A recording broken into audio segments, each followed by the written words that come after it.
Pedro es un cuadro político y actualmente un criminólogo.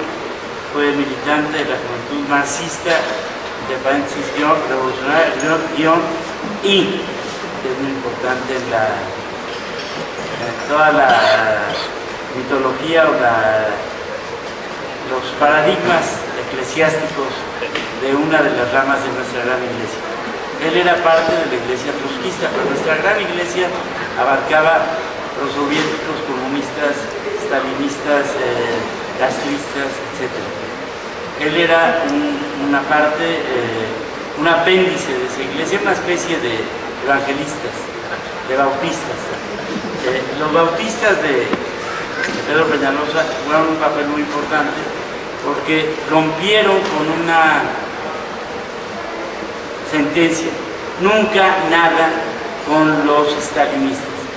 Pedro encabezó la alianza con el Partido Comunista y luego fue más lejos, promovió y apoyó el MAS, Movimiento de Acción al Socialismo, apoyando a Cuauhtémoc Cárdenas, y fue denostado, condenado, etc. Hasta la fecha por un gran hombre que es Manuel Aguilar Mora. Y bueno, ahora Pedro es criminólogo, promotor de toda la cultura del derecho garantista, contra la política del derecho criminal del enemigo, de la política punitiva que encabeza Calderón, que encarna Calderón. Y en esa perspectiva, pues tiene una doble cara. Es un militante y es un promotor de la aplicación del derecho preventivo, del derecho garantista, Pedro Peñalosa, con varios hijos más, pero bueno. Bueno, buenas tardes. Después de esta ecuménica presentación del viejo sacerdote Joel Ortega, vamos a tratar de en unos cuantos minutos comentar el libro de Joel Ortega, que lo voy a hacer por el tiempo de manera un poco esquemática. Primero, el libro de Joel Ortega es un libro que hay que leerlo desde la perspectiva histórica, pero hay que darle un sentido retrospectivo y prospectivo. Joel Ortega juega con el presente, juega con el pasado, habla Joel Ortega de distintos momentos de la historia, se detiene, regresa y vuelve al presente.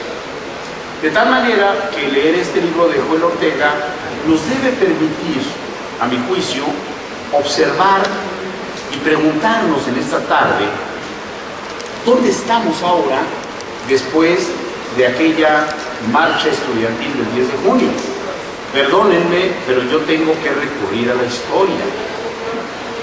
El 10 de junio, México tenía inscritos en licenciatura 250,000 y hoy tenemos 2,300,000 en licenciatura. Teníamos en 71 19,039 muchachos en la normal y hoy tenemos 132,000. Y estas cifras son las que debemos comparar, porque si no el libro de Ortega no se va a entender. Y luego tenemos que decir algo más en este contexto que me parece básico. Fíjense ustedes que en 71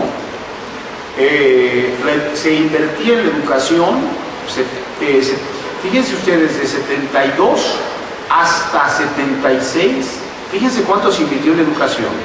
Se invirtió cerca del 34% del presupuesto ejercido en educación, pasando de 33%, 34%, 37%, 40%, hasta el 76%, el 39%. En 2011 se invierte el 7.6%. Es decir, esto es lo que tenemos que ver ahora, porque si no es un ejercicio terapéutico el de Joel. No, tenemos que verlo a la luz de lo que se invierte hoy en educación. Hoy se invierte el 7.6%. Y he dicho lo que se invertía en la época. Y me parece que esto tiene una explicación que debemos hoy discutir o reflexionar, es por qué razón hoy los estudiantes, con una participación y una fractura en su inserción laboral tan baja, no están movilizados. Esto hay que preguntarnos. Hoy los muchachos del poli, de la universidad, de los bachilleratos, tienen menos oportunidades que antes. La capilaridad social de la época era más alta y se movilizaron. Una de las preguntas, por supuesto, no soy determinista, una de las preguntas que hay que plantear aquí abiertamente es que estaban luchando contra la asfixia política, no contra la asfixia educativa, no contra la asfixia económica. Recordemos que en el 68 pocos contingentes obreros se incorporaron al movimiento, en el 71 tampoco. Donde hubo una gran oleada en el movimiento obrero, que fue el gran giro, el movimiento obrero fue hasta los 80s, a fines de los 70s. CISAS y FUNCES, Spicer, General Electric y todo esto. Pero a mí me parece importante, para ayudar a la audiencia esta tarde a comprender la dimensión del libro de Joel, es comparar estas cifras y sobre todo decir algo. En 1971 el salario mínimo era 32 pesos, hoy son 57.46. El poder adquisitivo frente a la canasta básica no alcanzaba ni el 3.7 de lo que adquirían los obreros. Hoy alcanza a los obreros con su poder adquisitivo el 5.5. De tal manera que estos elementos objetivos nos pueden ayudar. Y creo también decir otra cosa rápida, que hoy los jóvenes mexicanos están viviendo una circunstancia terrible. En México hoy ingresan a la primaria el 98%, nuestra capacidad de absorción es muy alta, primaria y secundaria 98%, y solo ingresan a la universidad el 12%. Es decir, 98 alumnos entran a la primaria y secundaria y solamente entran a la universidad 13. La pregunta que tenemos que hacerlo responsablemente, ¿qué está pasando con esta deserción masiva en donde la tasa más alta es de 15 a 18 años, donde solo 4 de cada 10 permanecen en la preparatoria? Y me parece que esta es la discusión de fondo hoy. Esos jóvenes a los que hablo con números son jóvenes de carne y hueso. ¿Dónde están estos jóvenes hoy que no tienen la capilaridad social que tenían en los 70? Están en 3 vectores. Están en el comercio informal. El comercio informal hoy, abro un paréntesis, representa ni más ni menos el 25% de la PEA. La PEA son 43 millones de mexicanos, el 25% está en el comercio informal. Están en otro vector, están en Estados Unidos. Hoy la composición de la migración a Estados Unidos ha cambiado. Hasta los 1960 iban a los Estados Unidos muchachos que tenían apenas primaria, y hoy la composición, el perfil educativo son de licenciatura. Y 3 están en la criminalidad. Y quiero aquí ser muy cuidadoso porque hay mucho simplismo. Los jóvenes no están en la criminalidad por un fenómeno solo, frívolo, atractivo, momentáneo del darwinismo social de vivir mejor. Están ahí porque ha habido una crisis en la sociedad mexicana que implica que el problema de los jóvenes ha sido tratado con una falta de visión histórica. El bono demográfico hoy que se presume, hay que tocarlo. Y esa es la importancia del libro de Joel. Hoy tenemos cerca de 36 millones de jóvenes de 15 a 29 años. Este bono demográfico se va a ir cayendo, va a irse cayendo. La primera estación va a ser 2020, la segunda estación 2030 y la tercera estación y definitoria para mí 2050. En 2050 seremos un país de viejos, de pobres y de ignorantes. Y esta curva demográfica se va a convertir, este bono, en un pagaré traumático si no hacemos algo que se pueda hacer. Y hay que influir en ese proyecto de nación. Hoy tenemos un país más desigual. El primer decil de la economía mexicana, es decir, el sector más rico, se apropia del 45% del PIB, y el segundo decil sumado se apropia, esos 2 segmentos más ricos se apropian del 56% del PIB. El país de la desigualdad, de la no capilaridad, de la no oportunidad. Entonces, quiero terminar diciendo, para respetar el tiempo de Joel y de ustedes, Tres cosas. Uno, la lección de 68-71 es muy importante. Pero esta estaba en las coordenadas del movimiento internacional, pero de los problemas vernáculos también del país. No es cierto, como se quiere explicar en la economía mexicana, que México no crece porque hay problemas internacionales. Hay problemas vernáculos del modelo de crecimiento en México. No es porque las coordenadas internacionales nos influyan tanto que no crezcamos. El modelo vernáculo de acumulación capitalista en México nos está colocando en la desigualdad. Y segundo elemento, me parece importante que reflexionemos que México hoy es un país que está colocado en la región más desigual del planeta, no la más pobre. No confundamos, seamos conceptualmente cuidadosos. La región más desigual del país es América Latina, y México junto con Chile y Argentina son los países más desiguales de América Latina. De tal manera que el discurso que hoy se está planteando de volver al nacionalismo me parece por lo menos limitado. El nacionalismo no da para enfrentar la fase neoliberal del capitalismo. Requerimos un proyecto distinto, un proyecto que convierta el viejo discurso de los antepasados, el sujeto activo, al ciudadano. Y yo digo, e insisto, para que nuestro disco duro trabaje esta tarde, si me permiten, es por qué razón si los jóvenes hoy son más desiguales, menos oportunidades, ingresan más a la escuela, pero tienen problemas de ingresar en el mercado laboral. Les he leído algunas cifras, no quiero aburrirlos con cifras, pero la masa de mexicanos que hoy están en la escuela es muy alta. Ha crecido la población. Los muchachos se movilizaron el 10 de junio, no eran más de 10,000. 10,000, no eran más de 10,000. Era la vanguardia estudiantil.